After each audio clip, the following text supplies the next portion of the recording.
Our next speaker of the day is Ms.Varsha Varghese.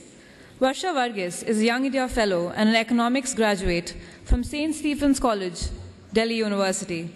She currently works with Teach for India as an associate, alumni impact, and manages the Wordsworth project. As part of the experiential learning module at YAF, she co-founded the Wordsworth project. The project collaborates with existing NGOs, community centers, and independent spaces with the aim of teaching children language using storybooks by local publishers as the primary tool.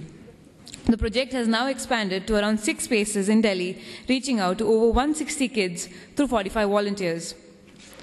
Ms. Varsha Varghese. Yeah. Hello, so I'm Varsha, and it's wonderful to be here and speaking to you all. So as far as beginnings of stories go, mine's quite typical. I grew up in Dubai for most of my life, moved to Delhi to study economics at St. Stephen's College.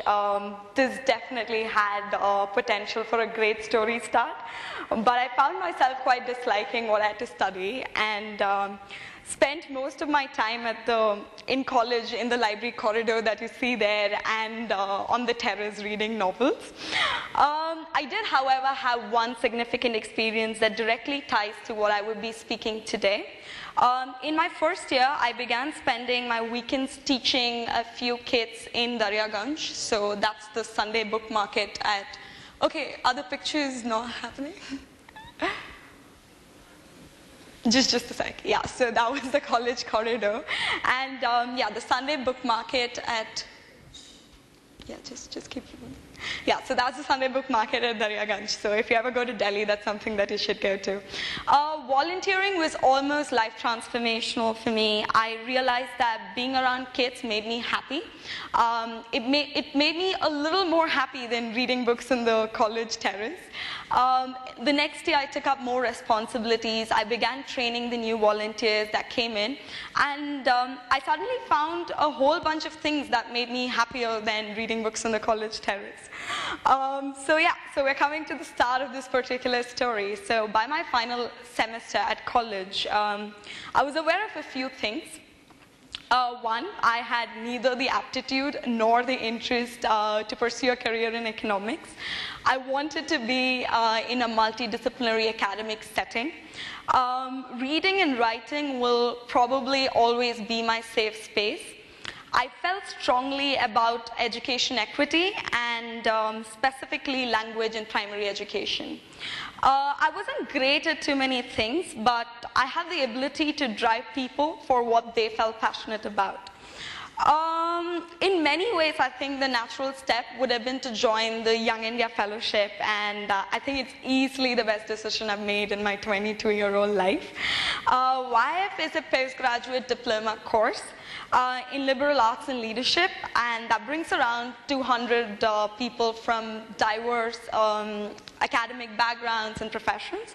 So I kind of happily fit into that academic space. But what really stood out for me was the experiential learning module, the ELM component of the fellowship.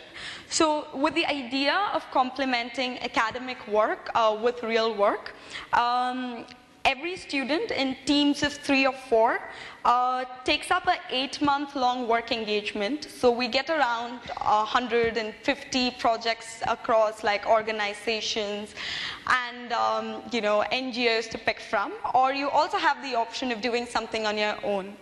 That's what I did. Almost exactly a year back, I began the Wordsworth project. It's a self-designed experiential learning module with 2 of my classmates, Priyanka and Rahul. So it has been like an incredible personal journey, and I'm going to share some of what I learned over the past year. Some of it might not sound particularly enlightening or out of the world, but they were distinct in this journey. So the first thing is, I think the idea will become larger than you and will definitely evolve from what you started off with in your head. So I guess there are different ways that you can start off with an idea. You can have a bunch of people sit together and like, oh, we'll not move from here till we have like something disruptive, game-changing. Or you could have someone with like a great idea looking for people to drive it. Or what happened with me, I had a decently average idea, and I needed to find two people who felt as strongly about it, or because you needed at least 3 people to go ahead as a project. So our first draft proposal was quite ambitious. It hoped to intervene in low-resource schools, creating interactive libraries with level books and proper systems of tracking outcomes. A few conversations and a bit of groundwork later, I think we realized that school intervention should be a long-term vision. We were in it together and our idea evolved, and if now I was asked to define the Wordsworth project in a couple of lines, this is what we would say. We're an after-school support intervention program. We collaborate with existing NGOs and community centers to teach language to children from low-resource backgrounds using storybooks by indigenous publishers as our primary tool. We attempt to do all this by an organic, volunteer-driven model. So yeah, no mention of schools or building libraries, right? So breaking it down, this is what we really do. So we look for, or we're reached out by community centers and NGOs that work with children. Most of them work in the space of child education, where a large part of the time goes into remedial instruction to fix the gaps that the children have in learning because of going to a low-resource private school or a government school. What we offer is an additional intervention, a lot less serious, with the aim of getting children to love reading and language along the way. Our volunteer-driven intervention kind of seamlessly fits into the existing system. What we do, can you just go over the, yeah, so, oh, that's why, yeah. So what we do is visit the center, and then we informally test the children to understand the range of reading levels. So we use, we create a curated book list for the space. An early experience I had at one of the centers was I was reading a children's book called Peter Rabbit with one of the kids, and he looked at me really confused and said, I know that rabbit is Khargosh, but what animal is Peter? And that's when you realize this large, context barrier, and kind of reaffirmed a choice of using a lot of local publishers. So the books that you see, these are by local publishers, and using a lot of bilingual titles as well. So our volunteers intervene as often as the space and the children require. And so it's a rather tailored model. The volunteers spend time between assisting reading of books to teaching and tackle what they see as barriers to reading in that space. Go to the next one and stop. So going back to the journey, I think I used to be an independent worker. I work really late into night, listening to indie folk music. I work in cafes, eavesdropping on people on the other table. And I think everyone has a few limiting mindsets. I think mine was that I just assumed that I work best alone. And working with Priyanka and Rahul kind of exposed to me some absolutely exhilarating moments, brainstorming for hours and not once thinking about, oh, maybe we should go get dinner. And when we really call it a night, you know that you can still do this for a few more hours simply because you all love what you're doing. And something of this sort helps you push your boundaries. It's so easy to find 5 things that you're good at or love or both and to keep doing them repeatedly. While running your own thing, I think you kind of lose that luxury of doing only tasks that you're good at or enjoy.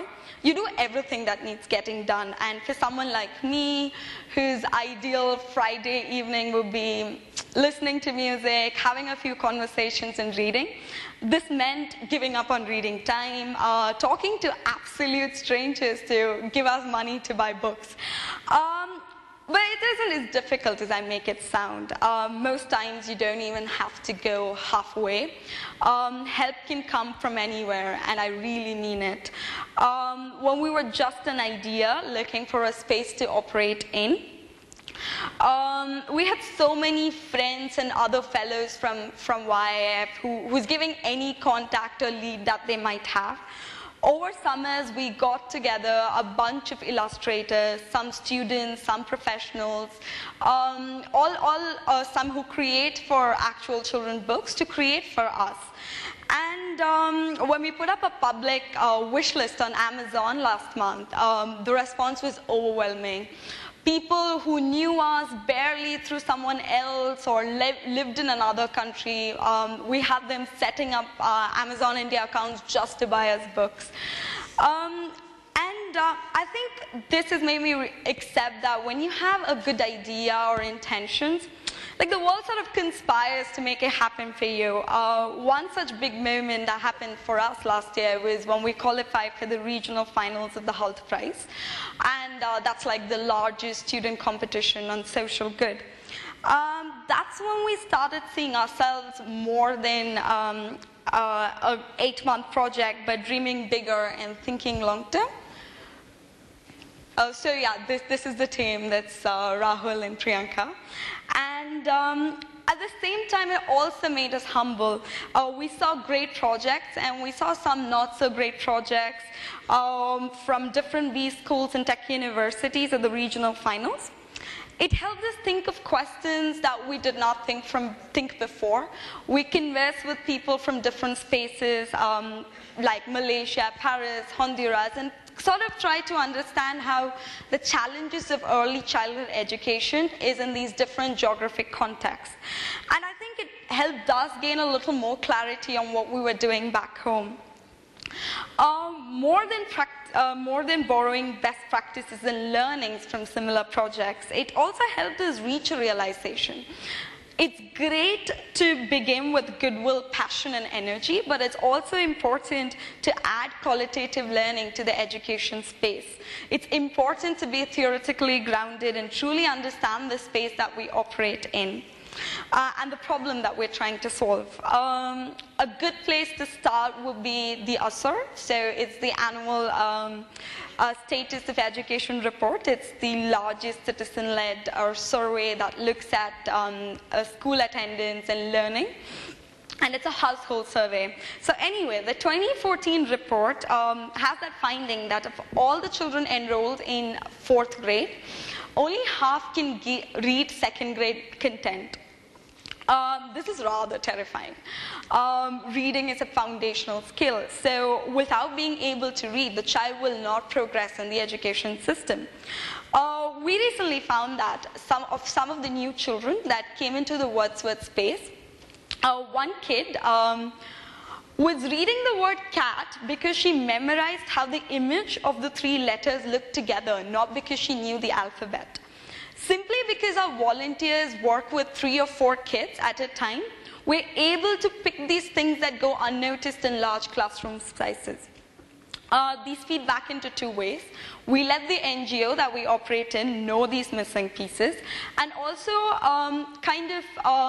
deepen our understanding of the problem. And language reading excites, looking at academic material on language teaching and reading excites me, but that's not enough by itself. You also need to know the larger ecosystem that you operate in, the education space, the different stakeholders, the new research that comes in. That's something that Priyanka works on. And Priyanka does that because that's something she absolutely loves. Academic material is a little like how conversations, stories, and operations are for me. A project of this kind takes a significant part of your time, and it's important to combine other things that you love. And for me, that's fiction writing. So over the summers with the illustrators that I'd spoken of, I kind of explored children's writing. So we created these mini stories with very definite language goals like this one.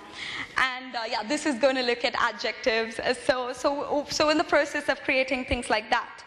Go to the next one. Yeah. After that collaborative experience, I realized that is my personal goal for Wordsworth. We're more than the 6 spaces that we work in, or the 160 kids we reach out to, or the 45 volunteers. We are also the Delhi University college societies that collaborate with us.